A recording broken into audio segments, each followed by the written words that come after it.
Hello everyone, welcome back to Believer Science Academy, Bengaluru. This is the daily news analysis. Today, we'll discuss some of the important articles from UPSC prelims, mains, as well as interview perspective. The first article for today is an unfortunate event from the front page of the Hindu, which talks about Dehradun flash floods that happened yesterday. That is September 16 to 17, 2025. There was a flash flood in Dehradun as well as surrounding areas in Uttarakhand. Casualties 13 presumed dead, 8 passengers in a tractor trolley which drowned in Tons River, others in rain related incidents. 16 are missing, 3 are critically injured. This is the official and this is at the moment now. So if you think whenever there is official number, the unofficial numbers are always high only. Next, 500 people have been rescued, including the student from Devbhoomi Institute in Paonda, hotel guest in Mussoorie. Okay, so the rainfall in Sahasradhara, it was around 192 millimeters in just 5 to 6 hours. And Maldevata, it was 141 millimeters. In other areas like Mussoorie, Hathi Barkala and Jolly Grant, it was 90 plus millimeters. IMD Dehradun issued red alert because of the continuous rainfall. Okay, so impact was that 23 plus roads have been blocked, several bridges damaged, shops, homes, hotels washed away in Sahasradhara, and Tapakeshwar temple submerged completely, and tourism hit in Sahasradhara, Tapakeshwar, Mussoorie, which are the key tourist spots. And this Mussoorie, remember, is the place where people who clear UPSC go there for training. That is the Labasana, Lal Bahadur Shastri Academy for Trainers. Okay, education, 500 students trapped inside the Devbhoomi Institute. Next, the government and relief response. CM Pushkar Singh Dhami inspected the site on earth mover, relief and rescue by SDRF, that is the State Disaster Relief Force, and constant monitoring via social media and X updates. Center PM Modi and Home Minister Amit Shah has assured support 1,200 crore rupees relief announced by Prime Minister, and the loss estimated to be around 7,500 rupees crore. 7,500 crore rupees is the loss. And wider context, monsoon 2025. This monsoon, Uttarakhand has seen extensive monsoon damage. Not only Uttarakhand, Punjab, which saw worst flood in the last 18 years, and then Himachal Pradesh, and then Jammu and Kashmir all saw flash floods and cloud burst. So Garhwal region, Darhali region in Uttarakashi engulfed in flash floods, 1 dead, 68 missing for 50 plus days. So this is what is happening at the moment. So since we discussed about flash floods and the cloud burst, we just have a discussion about what is flash flood. So what is flash flood? Flash flood, according to IMD, that is Indian Meteorology Department, flash flood in technical terms is 10 centimeter of rainfall within 1 hour over 5 to 6 square kilometers. Okay, 10 centimeter per 1 hour in 5 to 6 kilometers is called as flash floods, or this is also called as cloud burst. What is cloud burst? So cloud burst is the sudden opening up of clouds which will result in flash floods. So we'll discuss what is a cloud burst. We already discussed about cloud burst on many occasions, just a proper discussion. So for cloud burst to happen, there are few conditions that has to be met. First is orographic barrier. This is the orographic barrier here. So consider, where is the flash flood happening normally, or where is the cloud burst happening normally? In the mountainous region of Himalayas or Western Ghats. So this Himalayas or Western Ghats act as the barrier here. Barrier to what? Barrier to winds. The winds which are carrying the moisture. Because of the winds carrying the moistures are stopped by these barriers, they result in instant rising up of these winds with the moisture. When they rise up, what they create? They create in clouds. And clouds have a carrying capacity. Which is measured by dew point. which is measured by dew point. When clouds reach this dew point, there will be sudden opening up of clouds. Okay, one is because of this orographic continuous rising of the air, and other times when the cloud burst happens is because of intense rising of air. This intense rising happens because of prior high temperatures it will result in intense rising. Now the cloud keeps on carrying the water or moisture, and when the dew capacity or the dew point is reached, it results in this sudden opening up of these clouds, which ultimately lead to rainfalls coming from these clouds, which ultimately lead to rainfalls coming out of here, and which will lead to flash floods over the period of small area. This is what normally happens in Himalayan regions or Western Ghats. This is what happened in Himachal Pradesh and recent Uttarakhand, Jammu and Kashmir, Punjab, as well as in Wayanad and Kurg a few years back. Okay, so this is cloud burst geographically. Next, moving on to the second article. Second article talks about is from the Hindu editorial. It is talking about patient safety in India. So today, that is September 17, 2025, is celebrated as World Patient Safety Day. So the context we are discussing is mainly because of World Patient Safety Day. The context is global issue that 1 in 10 patients are harmed during hospitalization and 4 in 10 in outpatient care. Okay, why do the patients go to hospital? Because they are sick, they want protection, they want to get cured. But what happens in hospital? 1 in 10 patients are harmed during the process of hospitalization itself. Next, 4 in 10 patients are 4 in 10 people die in outpatient care.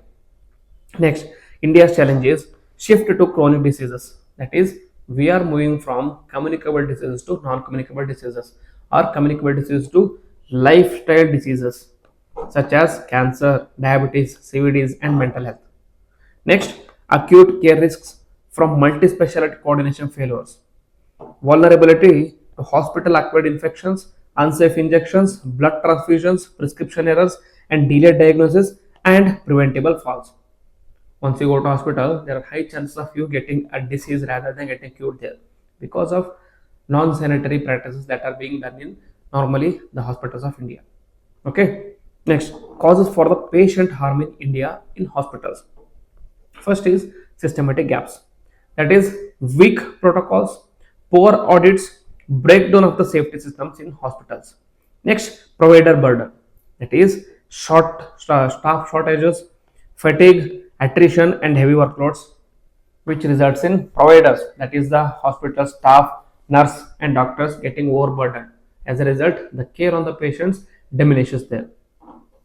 Then patient passivity, that is lack of awareness, hesitancy to question the doctors. They consider doctors to be some sort of god here. They consider government doctors or government nurses to be some sort of above the god level.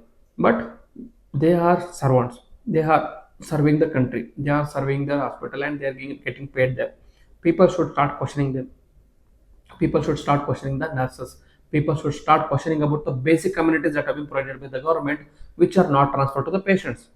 Okay, next, resource gaps, that is less than 5% of the hospitals are accredited by NABH, low compliance with the global safety standards. Because of these reasons, the patient safety or patient harm is high in India.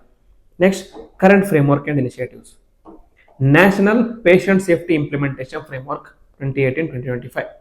Currently, the framework is based on National Patient Safety Implementation Framework, which is from 2018 to 2025. It provides a roadmap for adverse event reporting, embedding safety into clinical programs, NABH accreditation, infection control, patient rights, medication management standards.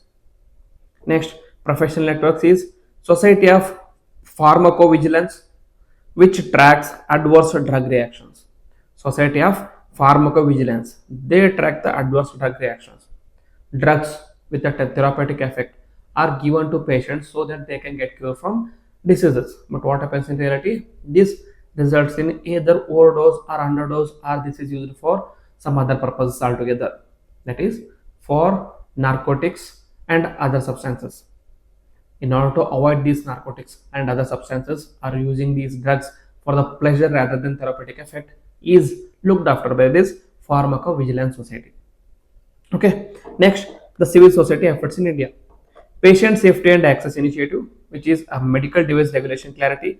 Next, Patients for Patient Safety Foundation. Patients for Patient Safety Foundation reaches 14 lakh households weekly. It equips 1100 hospitals and 52,000 professionals. Okay, so this is also working in a way so that the patients are not harmed during the hospitalization, are not harmed in hospitals. Global models and learnings. WHO Global Patient Safety Action Plan. It provides blueprint for safety integration. Next, patient advisory councils. Bring patient voice into hospital decision making. Improve trust, safety, and communication, which is normally proven in high income countries.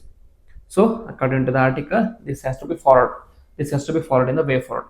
That is, in policy and governance, renew the commitment beyond 2025 framework, mobilize resources for patient safety programs, integrate safety modules into medical and nursing education, and hospitals and providers, that is, adopt NA-based standards at scale, establish PACs for patient engagement, co-develop digital safety tools, that is, flagging harmful drug interactions, aiding communication, etc. has to be developed. Next, in community and civil society, patients and families to maintain records, report adverse events, and avoid self-medication, and media to highlight failures and best practices. Corporates to support safety campaigns via CSR, corporate service responsibility, and in technology, AI-driven drug safety alerts, telemedicine protocols for safe clinic care, digital patient records for error prevention. All these have to be followed. With this, we will be able to address safety of the patients on this Patient Safety Day on September 17th. Okay. Next article is again an editorial from the Hindu. It talks about judicial experimentalism versus the right to justice. We'll discuss what is the context and what is the judicial experimentalism. First, the editorial is written by Neeraj Tiwari, which critiques Supreme Court's July 2025 ruling in Shivangi Bansal versus Sahib Bansal. What is this case? In this case, the Supreme Court upheld Allahabad High Court's 2022 guidelines mandating a 2-month cooling period and referral of Section 498A or Bharatiya Nyaya Samiti 85 complaints to family welfare committees before coercive action.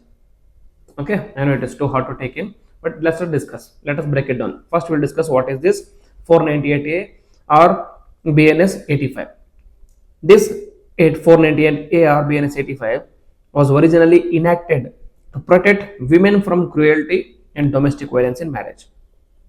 Courts, however, flagged misuse of this section through false FIRs and arbitrary arrest. So, this section was there in the IPC, this section is there in the BNS to protect women from domestic violences. But however, over the period of time, this was prone to misuse. Women started using this, and women started abusing this provision in order to arrest their husbands, in order to arrest the husband's family. Okay, so courts saw this misuse and decided to go against this ruling. Then judicial safeguards are already in place. The judiciary and legislature already has introduced checks. That is, in Lalita Kumari case in 2013, required preliminary inquiry before FIR in the matrimonial cases. And 2008 CRPC amendment, it introduced principle of necessity for the arrest. And in the Arnesh Kumar case, issued guidelines to curb arbitrary arrest in these cases under 498A. And Satyendra Kumar Antil, bail to be granted if Arnesh Kumar safeguards are not followed. Okay, bail to be granted to the person who is arrested if Arnesh Kumar guidelines are not followed. What is the Arnesh Kumar guidelines? Guidelines to curb arbitrary arrest. So, despite all these safeguards, there was no necessity for the Supreme Court to provide, or no necessity for the Supreme Court to uphold the Allahabad High Court's judgment, where it provided the 2-month cooling off period before arresting or before taking action against the person who is accused here. Suppose wife accuses husband of domestic violence, wife accuses husband of cruelty in the domestic ways. Then if the wife goes and complains to the police, this husband has a 2 month cooling period now. 2 month cooling period, and a 2 month cooling period before any action is taken against him. Okay, that was provided so that in this 2 month cooling period you can establish the evidence, or you can establish the reality of the cases, whether he is truly culprit or whether he is truly or is just being victimized. So that was the provision which was given in the Allahabad High Court and which was upheld by Supreme Court. The author argues that there are already enough provisions provided in these cases: Lalita Kumar case, CRPC amendment, Arnesh Kumar case, and Satyendra Kumar Adil case. Okay, and what was the need for this ruling here? So this ruling with a 2 month cooling off period is what the author call it as Supreme Court or judicial experimentalism. You are experimenting with your own, or you are experimenting with a judicial, or you are experimenting with the law. You are experimenting yourself on a particular law, which is in fact harming a community. In this case, women. Next, impact of NCRB data. Under cases under 498A increased, that is from 1.13 lakh in 2015 to 1.40 lakh in 2022.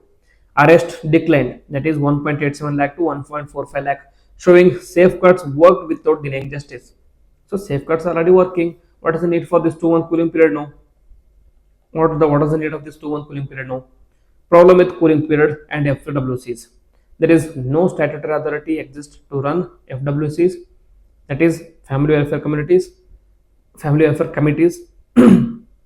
Victims are denied timely access to justice since police cannot act until 2 months lapse, and it undermines autonomy of criminal justice agencies like police and magistrate, and it creates procedural hurdles beyond legislative intent.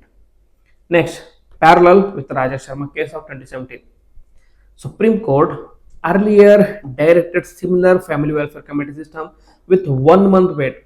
1 month cooling period was already there, widely criticized as regressive and struck down in Social Action Forum for Manav Adhikar in 2018. So previously 1 month cooling period was given, and that was struck down by the Supreme Court itself or judiciary itself.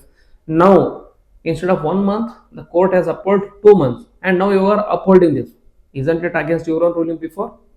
You were against 1 month cooling period, but you are in for 2 months cooling off period. So there is inconsistency from the judiciary itself. Present ruling is seen as repetition of failed judicial experiment. Then the conclusion is judicial overreach versus the victim's justice. Misuse of 498A is already checked through legal and judicial safeguards which are upheld in Arnesh Kumar case, Antil case, etc. etc. Cooling period and FWCs amount to judicial experimentalism outside the legislative intent. That is, there is no backing, either statutory or constitutional backing for this FWCs. Next, Supreme Court must revisit the ruling to protect victims' right to prompt justice and uphold functional autonomy of criminal justice institutions. This is what the author is trying to argue here. Next, this article, I will cover this in the topic of the video. So this article is very important. This is there in the document because you will be able to read this in the document in the website. But this topic I will be covering in a topic of the day separately. So let us move to prelims pointers. So the first prelim pointer is Rajgondar tribe and Gusadi dance. This was the image which was present in the front page of the Hindu, the news page of Hindu. The context is 78th Hyderabad Liberation Day was celebrated in 2025, like yesterday. Location was in Adilabad district of Telangana. Highlight is that the Rajgondar tribes, which are seen in the images, rehearsed Gusadi dance. So Rajgond tribes. Over these Rajgond tribes, Gonds are one of the largest tribal groups in India, who are spread across Madhya Pradesh, Chhattisgarh, Maharashtra, Telangana, and Andhra Pradesh. They practice a language called as Gondi, which is a Dravidian language. Telangana, they are mainly concentrated in Adilabad district of Telangana. And what is this Gusadi dance? It is traditional tribal dance of Rajgonds. It is performed during Dasara festival, that is the Dasara which is upcoming now, especially after hunting expeditions. What are the features? That is, men wear headgear decorated with peacock feathers, bodies adorned with ornaments, bells and colorful attire, performed in groups with energetic drumming and traditional wind instruments. The cultural significance, it represents valor, celebration of harvest, and community identity. Recognition is famous in northern Telangana, preserved as part of tribal cultural heritage. Okay, next Hyderabad Liberation Day. It is on 17th September since 1948, marks the integration of Hyderabad into India after Operation Polo. Police action against the Nizam forces. It is celebrated in Telangana, Maharashtra, and Karnataka because Hyderabad Kingdom or Nizam Kingdom of Hyderabad had places from Telangana, Andhra Pradesh, Maharashtra, and Karnataka as well. So it is celebrated in all these four states. Next, Chhath Festival and UNESCO nomination. What is the context here? That is, Culture Ministry seeks UNESCO recognition for Chhath on the representative list of the intangible cultural heritage of humanity. So the image where like women are performing festival or the ritual is Chhath Festival. Multinational nominations. That is collaboration with UAE, Suriname, and Netherlands. That is countries with large Indian diaspora that celebrate Chhath. Meeting was chaired by Vivek Agarwal, Secretary of Ministry of Culture. So we'll have to wait and see whether it will be included or not. But for us, let us discuss Chhath. It is an ancient Vedic Hindu festival dedicated to sun god, that is Surya, and Chati Maya, that is Usha, that is the dawn of goddess. Usha, dawn of goddess. Practiced mainly in Bihar, Jharkhand, Uttar Pradesh, Nepal, and also celebrated by diaspora communities across the world. Ritual says it is a 4-day observance, that is Nahaikai, Karna, Sandhya Arghya, and Usha Arghya. Devotees offer Arghya. What is Arghya? Arghya is water and prayers to the setting and rising sun. During the rising sun, it is celebration of sun god. During the setting sun, it is a celebration of Ushas. Next, it emphasizes on purity, fasting, and environmental reverence, worshipping at river banks and ponds. And the cultural significance is it promotes ecological balance and river conservation, strengthens community ties and women-led ritual traditions, represents continuity of ancient sun worship traditions from the Vedic time period. Next, what is UNESCO's intangible cultural heritage list? This representative list showcases cultural practices that reflect diversity and raise awareness. India's prestigious inscriptions are Yoga was included in 2016, Kumbh Mela in 2017, Durga Puja in 2021, and Garba of Gujarat in 2023. This was one of the prelims questions in UPSC 2023. Garba, the latest tradition of India, which is included in UNESCO intangible heritage sites. Importance of nomination. Once it is nominated in these intangible heritage cultural sites, it becomes important and it results in protection and promotion of cultural heritage, boosts global recognition of Indian festival, strengthens India's cultural diplomacy through diaspora participation. Okay, so this is about Chhath festival. And on the similar line, one more is that is Labu Sawa ritual. Labu Sawa ritual in Indonesia. This is the image of a person celebrating Labu Sawa images or festival, where before the planting of trees he worships to the land. Okay, to the land. What is it? It is a traditional Javanese ceremony marking the beginning of rice planting season. Where is it followed? It is followed in Sagan, Yogyakarta, and in Indonesia. Ritual elements is farmers pray and make offerings to express gratitude and seek blessings for the good harvest in the upcoming harvest. Cultural significance, it reflects agrarian traditions of Java, reinforces community bonding and the spiritual connection to the land and nature. It is part of the wider Southeast Asian rice culture, where agriculture is tied to rituals and the festivals. You can also make comparison with respect with India as well. Next, contemporary relevance is such rituals showcase intangible cultural heritage and continuing role of traditional practices in sustainable agriculture. So, for example, Pongal in Tamil Nadu, Suggi Habbar, Makar Sankranti in Karnataka, all these are agricultural festivals. So, this agricultural festival are praying to the earth for better harvest has been there for throughout the human history. It has been practiced not only in India but also in Southeast Asia, also in China, also in Europe, also in South America and Peru, in North America as well. So all these things connect us spiritually to the land. So that is the significance of Labu Sawar ritual. So these are the articles which I want to discuss with you today.